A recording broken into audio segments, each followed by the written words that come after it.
Well, diving deeper into the challenges facing rescuers and relief operations in the quake zone, let's now speak with Benjamin William. He's a Secretary General and CEO of the Singapore Red Cross, and he joins us this morning from Jakarta. Benjamin, with the Moroccan government being very selective about the aid coming into the country, could you tell us about the current state of the Red Cross's operations? How's the team trying to get help in? First of all, thank you for having me on the show. So for the Singapore Red Cross, we are working very closely with our partners who are very active on the ground, the Moroccan Red Cross, as well as the International Federation of Red Cross and Red Crescent Societies. In fact, the Moroccan Red Cross is now one of the primary responders to the earthquake. They have about 8,000 volunteers. Many of their volunteers are in the high Atlas mountain areas where it's hard to reach the victims of the earthquake. What we have been doing is coordinating with the Red Cross Red Crescent movement. First of all, we have offered them the assistance for the relief items, but we continue to be in close touch with them, and we are looking at the next stage and including possibly deploying our own team on the ground. But that will take a while because of the situation on the ground is very complicated and complex, and the terrain is not a terrain that most of us are used to. Yeah, and what should we expect in the coming days amid aftershocks and as search teams reach the more remote areas in Morocco affected by the earthquake? So I think the death toll will continue to rise. It's more than 2008. And another 2,000, almost 3,000 people are severely injured. And many of the mountain villages have not been reached yet. In fact, yesterday was the first time that the ambulances and medical teams got to some of the mountainous areas. So we can expect the death toll to continue to increase. But with the aftershock, we can also expect the shelter situation to worsen. Already people are sleeping in the open, and the collective locations are not exhaustive.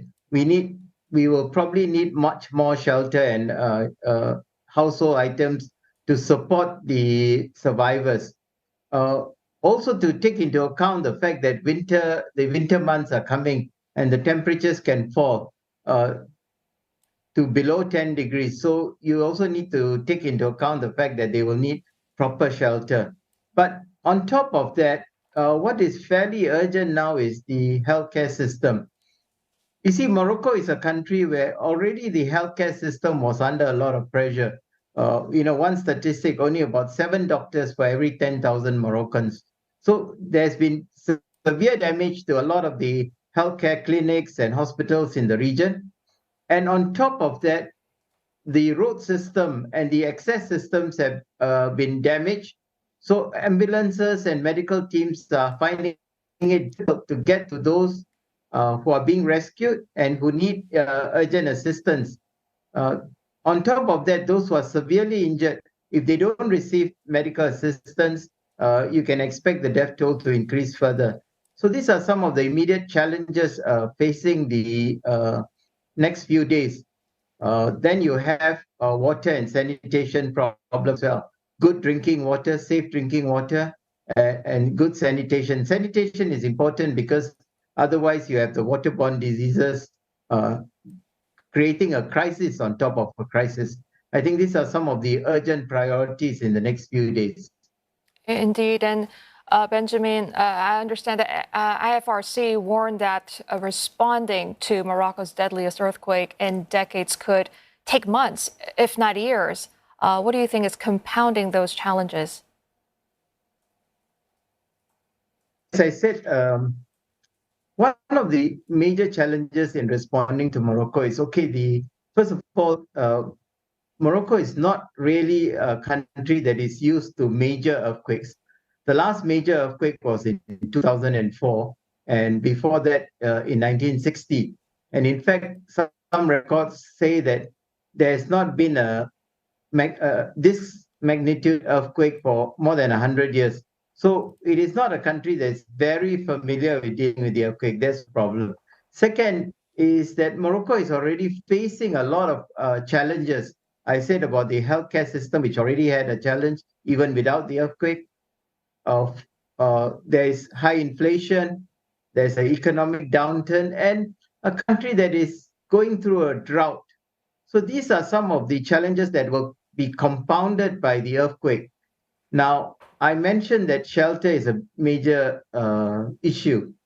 Many of the villages have been completely destroyed in the near the epicenter of the earthquake. So the rebuilding will take a long time.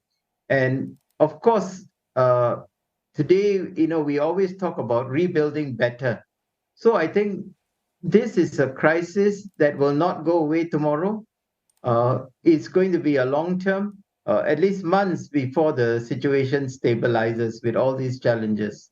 Yeah, given the challenges as you've laid out, you would think that Morocco might be perhaps more willing to accept help to help the situation, but Morocco has only accepted offers of aid from Spain and Britain, which both sent search and rescue specialists with sniffer dogs, and from help from the United Arab Emirates and Qatar. Is more international help and specialist help needed here? I would be very hesitant to uh, second guess what the Moroccan government strategy is.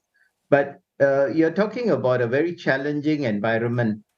So I think the Moroccan government also wants to be careful, because you don't want disaster tourism. You don't want disasters on top of disasters.